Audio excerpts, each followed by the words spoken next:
ایک دن میری شریک حیات نے عجیب سا شکوہ کیا۔ کہنے لگی آپ بڑے ظالم ہیں۔ ہماری شادی کو 8-9 سال گزر گئے لیکن آپ نے کبھی بھی مجھے میکے میں رات نہیں گزارنے دی۔ بندے نے حیران ہو کے جواب دیا کہ بلی ماں سے ہم نے وہاں رہنے کو کب منع کیا ہے، جائیں اور جتنا دل چاہے وہاں رہیں۔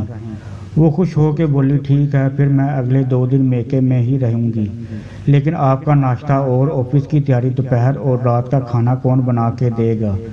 بندے نے جواب دیا آپ کو پتہ ہے کہ میں ہر طرح کا کھانا پکانے میں ماہر ہوں، کپڑے خود دھو بھی لیتا ہوں اور پریس بھی کر لیتا ہوں۔ اگر کچھ زیادہ مسئلہ ہوا تو بھائیوں کے گھر ساتھ ساتھ ہیں، وہاں سے مینج ہو جائے گا، آپ ریلیکس رہیں اور سکون سے میکے جائیں۔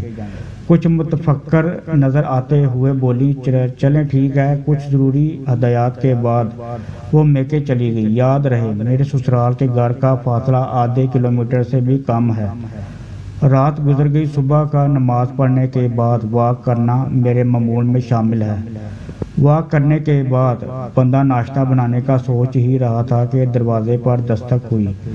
دروازہ کھولا تو بیگم صاحبہ تھی۔ حیرانگی کا جھٹکا لگا۔ اتنی صبح سویرے واپسی کر لی، خیریت؟ کہنے لگی مجھے تو رات کو وہاں نیند بھی نہیں آئی۔ ساری رات یہی فکر رہی کہ اکیلے گھر میں رات کیسے گزار رہے ہوں گے، صبح کو ناشتہ کیسے بنائیں گے، آفس کی تیاری کیسے کریں گے۔ آپ کو تو اپنے کپڑوں اور جوتوں کا بھی پتہ نہیں ہوتا، لیکن لگتا ہے آپ کو تو میرے بغیر کوئی فرق نہیں پڑنے والا۔ کتنے سکون سے مسکرائے جا رہے ہیں۔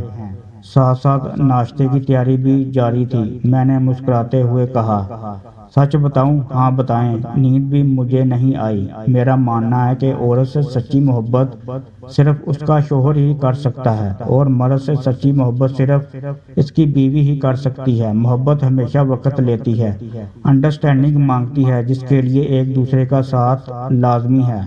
نکاح اور شادی اس کا بیسٹ وے ہے، باقی تمام راستے گمراہی، بے راہ روی اور رسوائی کا ہے۔ لہٰذا مرد اور عورت کی محبت کی پہلی درسگاہ شادی ہی ہے۔